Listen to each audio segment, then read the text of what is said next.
Bismillahirrahmanirrahim. Assalamualaikum warahmatullahi wabarakatuh. Baiklah, kami dari kelompok 10 akan memaparkan makalah kami, yaitu efisiensi, alokasi, dan distribusi pendapatan.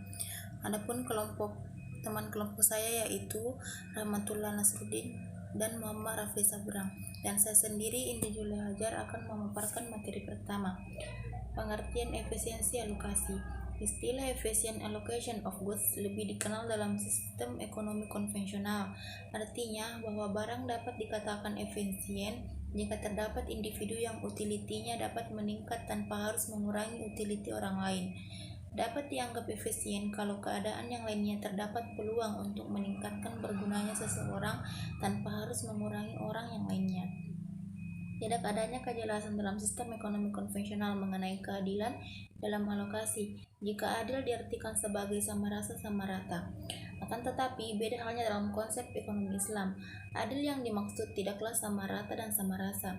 Justru yang terpenting itu tidak adanya yang mendalami dan yang tidak ada yang mengalaminya. Imam Ali radhiyallahu diriwayatkan pernah mengatakan, Janganlah kesejahteraan seseorang di antara kamu meningkat, namun pada saat yang sama kesejahteraan yang lain menurun. Jika sumber daya habis teralokasikan, maka itulah yang dinamakan efisiensi alokasi. Efisiensi dan keadilan. Efisiensi dalam perbandingan antara input dan output, di mana input digunakan setempat dan sebaik mungkin untuk memperoleh output yang bergerak. Efisiensi alokasi menjelaskan bahwa bila semua sumber daya yang ada habis teralokasi, maka akan mencapai alokasi yang efisien, tetapi tidak dapat dikatakan bahwa alokasi tersebut adil. Konsep ekonomi Islam juga mendorong pada umumnya membesarkan endowment atau meningkatkan production possibility frontier, atau dalam konteks ini membesarkan dalam distribusi yang berkeadilan saja. Para ekonomi konvensional berbeda pendapat tentang hal tersebut. Yang pertama, konsep egalitarian, barang yang diterima pada setiap orang dalam kelompok masyarakat jumlahnya sama. Yang kedua, konsep Rawusian, memaksimalkan utility orang paling miskin.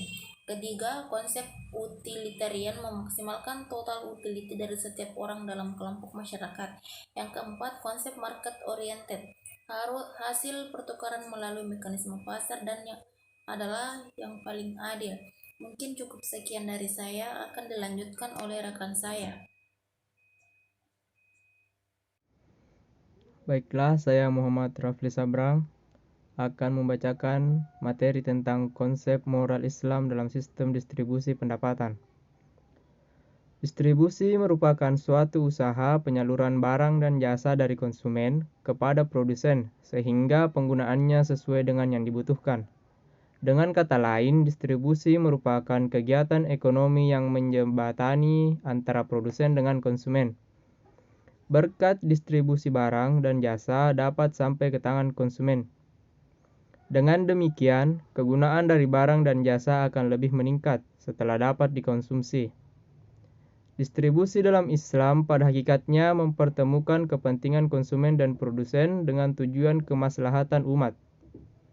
Pelaku distribusi kini telah menjadi pelaku ekonomi dominan di samping konsumen dan produsen.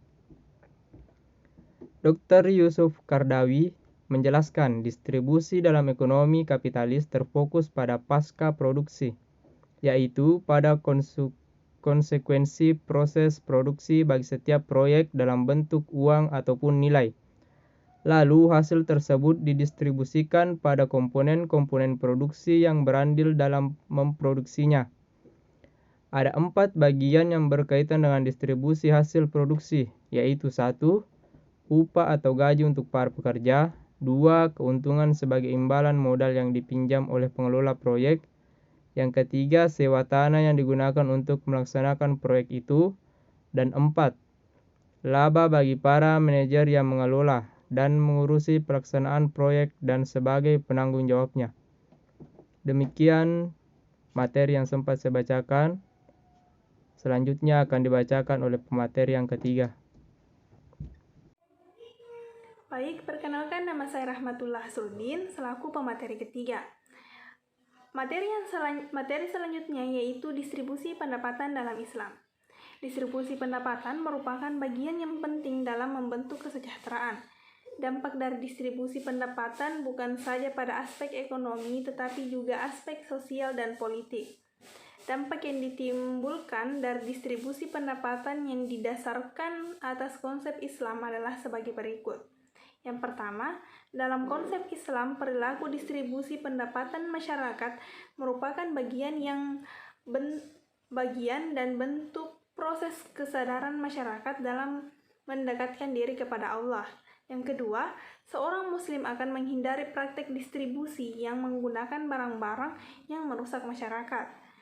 Yang ketiga, negara bertanggung jawab terhadap mekanisme distribusi dan dengan mengedepankan kepentingan umum daripada kepentingan kelompok atau golongan apabila perorangan, dan juga memastikan agar jangan sampai sektor publik jatuh ke dalam perorangan maupun kelompok.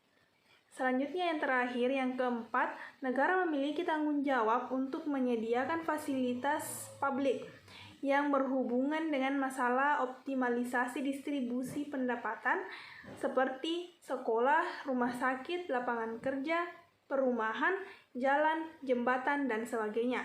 Sektor publik ini tanggung jawab negara dalam rangka menjaga dan bentuk tanggung jawabnya terhadap rakyatnya. Mungkin itu saja materi yang dapat kami bawakan. Thanks for attention. Terima kasih atas perhatiannya. Wassalamualaikum warahmatullahi wabarakatuh.